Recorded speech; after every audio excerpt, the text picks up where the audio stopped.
Il y a une façon unique de lire les contrats, évidemment mille façons de les interpréter, mais une bonne façon de les lire, et c'est ce que nous allons voir ensemble. Si vous regardez un contrat, le squelette d'un contrat, c'est à peu près toujours présenté de la même façon, où vous soyez. Vous allez avoir un titre, alors contrat de ceci, contrat de cela. Vous allez avoir ce qu'on appelle un préambule. En anglais, on appelle ça recitals ou preamble.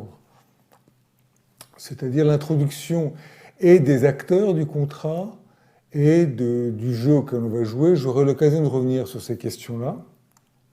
Ensuite, vous avez une phrase de connexion du préambule aux articles du contrat qui est très souvent écrite en vieux français ou en vieil anglais d'ailleurs. Donc en français, ça donnerait quelque chose comme ceci, en foi de quoi les parties sont convenues de ce qui suit. En anglais, c'est aussi quelque chose d'assez rétro, c'est in witness whereof the parties have set their hands, quelque chose comme ça.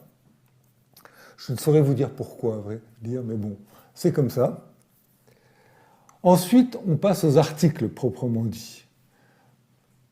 Et par convention, on est amené à mettre la date à la fin des contrats. Alors les Anglais, comme ils n'aiment pas faire les choses comme les autres, ils la mettent au début, mais en général, on la met à la fin. Et on signe. C'est ça un contrat. Le squelette d'un contrat, c'est ce que vous avez là, un titre, un préambule, une phrase de connexion, des articles, une date, des signatures. Comment se lit ce contrat? Comment se comprend-il? Il y a plusieurs niveaux de lecture en fait. Et pour lire correctement un contrat, il faut le lire 3 fois. Alors évidemment, ce n'est pas un roman, un contrat, donc on peut dire que le travail est un peu fastidieux, ce qui fait que dans la pratique, et je suis obligé de reconnaître que moi le premier, je le fais, on essaye de fusionner les 3 lectures. Et on cherche à ressortir, on va dire, les éléments de chaque lecture en une seule lecture. On peut le faire, ça suppose qu'on a un cerveau qui est 3 hémisphères, et donc quand on le fait, on sait que immanquablement, on va rater quelques éléments. Donc ça dépend du degré de qualité de la lecture que vous voulez avoir. Il faut être clair, si vous voulez une lecture fouillée, vous êtes obligé de passer par ces 3 lectures-là. Et ces 3 lectures-là, il faut les faire les unes après les autres. Pourquoi les unes après les autres? Parce que chaque lecture vous permet de vous débarrasser d'une problématique qui vous permet de vous concentrer sur la suivante. Je vais m'expliquer. La première lecture, c'est la plus simple de très loin, celle qui consiste à lire le contrat clause par clause. Je lis en fait un paragraphe et je regarde s'il me convient. Est-ce que l'article 1 me va? Est-ce que quand je dis ceci, j'ai bien cela? Rien de bien compliqué, c'est la plus simple. C'est aussi celle qui vous permettra de trouver le plus de problèmes dans un contrat. Le plus de problèmes, c'est soit une imperfection technique, soit quelque chose qui ne vous convient pas, tout simplement. Donc là, vous allez, je veux dire, pêcher l'essentiel des problèmes. Quand vous aurez réglé cette lecture-là, vous pourrez passer à la suivante. La suivante est infiniment plus subtile que la première, puisque la suivante, elle consiste à aller chercher si les clauses sont bien cohérentes les unes par rapport aux autres. Donc, en gros, quand je dis ceci ici, est-ce que c'est cohérent au regard de ce que j'ai pu dire là? D'accord? Donc, c'est une lecture qui est infiniment plus subtile, puisque c'est une lecture qui est plus méta. La première, on pouvait l'appeler la lecture micro-contractuelle. Cette seconde lecture, on peut l'appeler la lecture macro-contractuelle. Cette lecture-là, elle va vous permettre de sortir des problèmes un peu plus complexes que lors de la première lecture. Et quand vous en serez là, eh bien, vous aurez l'esprit suffisamment clair et libéré pour passer à la troisième lecture, qui est de loin la plus complexe et la plus subtile. C'est la lecture qu'on pourrait appeler métacontractuelle, celle qui vous permet de lire le silence du contrat. Alors le silence du contrat, c'est ce qui est le plus compliqué parce que une partie du silence que vous allez trouver vous convient bien, une partie du silence que vous allez trouver ne vous convient pas. Et la question n'est pas tant celui qui ne vous convient pas, parce que s'il y a quelque chose qui n'est pas dit devant le contrat et que vous aimeriez voir spécifié, il suffit de le dire. En revanche, la partie compliquée, c'est celle qui porte sur le silence qui vous arrange bien. Tiens, on a oublié ceci ou cela, tant mieux, parce que si on était allé sur ce terrain, cela n'aurait pas nécessairement été dans le sens de mes intérêts. Alors, on peut laisser ça ouvert. C'est une option comme une autre. Il n'y a pas de bonne réponse à cela. C'est une question de tempérament, je dirais. Il faut juste savoir une chose.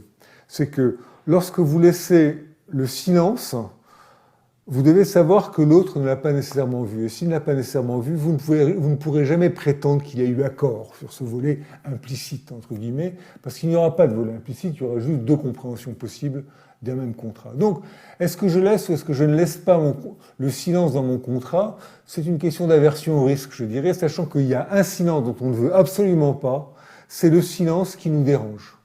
La question compliquée, c'est sur le silence qui nous arrange. Alors, qu'est-ce qui va sans dire dans un contrat? Dans un contrat international, pas grand-chose, puisque par définition, on appartient à des cultures différentes. Donc, le silence est particulièrement glissant lorsqu'on est à l'international. Ce qu'il faut éviter impérativement, c'est tout ce qui peut conduire à un malentendu. Alors, pourquoi? Parce qu'un malentendu, si on n'est pas d'accord ou si on a compris des choses différentes, il n'y a qu'une personne qui peut le trancher si on n'arrive pas à se mettre d'accord. Ensuite, c'est le juge. Et aller voir le juge, vous le savez maintenant, c'est quelque chose de long, de compliqué, de tellement onéreux qu'on préfère l'éviter, voire on l'évite de toute façon parce que ça n'a aucun sens économiquement. Donc pour éviter une situation comme celle-là, il faut être précis. Précis, explicite, ça veut dire quoi? Ça veut dire qu'il faut penser à la théorie des otages, parce qu'on ne peut pas tout expliciter dans un contrat. Donc la seule façon d'être sûr que ce qui va sans dire va vraiment sans dire, c'est de savoir si l'on est ou non sur un terrain qui relève des otages. Alors c'est quoi les otages? Les otages, je vous donne un exemple très simple. Vous avez une compagnie pétrolière qui exploite un puits de pétrole. Elle est en train de finir de l'exploiter parce que le puits est épuisé. Il est tentant de ne pas trop remettre les choses en état à la fin. Ça coûte très très cher. Et finalement, on peut plier son matériel et s'en aller discrètement en laissant un site pollué et qui ne répondent pas exactement à ce qu'on avait promis de le faire, qu'importe, puisque de toute manière, c'est la fin du contrat. L'otage, dans une situation comme cela, pour le pays d'accueil, c'est le puits de pétrole suivant. C'est la garantie que la compagnie pétrolière se comportera bien parce qu'elle veut être là sur le contrat suivant. C'est ça l'otage. L'otage, c'est le fait, c'est quelque chose qui relève de la théorie des jeux, c'est le fait que votre co-contractant a envie d'être là le coup d'après.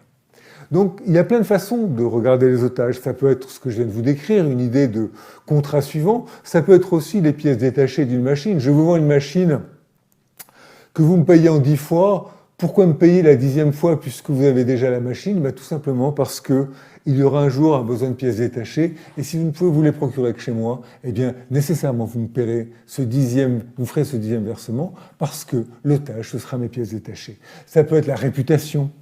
Quand on est dans un petit pays, on peut escroquer quelqu'un une fois, on ne peut pas escroquer 10 personnes 10 fois au même endroit. C'est-à-dire que quand on est aux États-Unis, le même escroc peut parfaitement opérer une fois à Los Angeles et 6 mois plus tard à New York. Quand on est au Liban, c'est une autre affaire, parce que quand on a escroqué quelqu'un quelque part, il y a très peu de chances que ça ne se sache pas ailleurs. Donc la taille du pays aussi impacte la façon de faire des affaires. Tout ça, ça entre en ligne de compte dans la compréhension qu'on a de ce que sont les otages. Il y a une morale de tout cela qui est importante. Dans un contrat, ce qui importe, c'est d'être clair. Donc je peux vous donner un conseil pour choisir votre avocat. Que ce soit du latin ou des termes juridiques, si dans le contrat qui vous est présenté par votre avocat, il y a un mot, un seul que vous ne comprenez pas, c'est que votre avocat est mauvais. Parce qu'il n'a pas compris qu'un contrat, ce n'est pas lui qui le signera, mais vous, et que vous avez besoin de le comprendre. Donc, un bon contrat, c'est un contrat clair et explicite. Je vous remercie.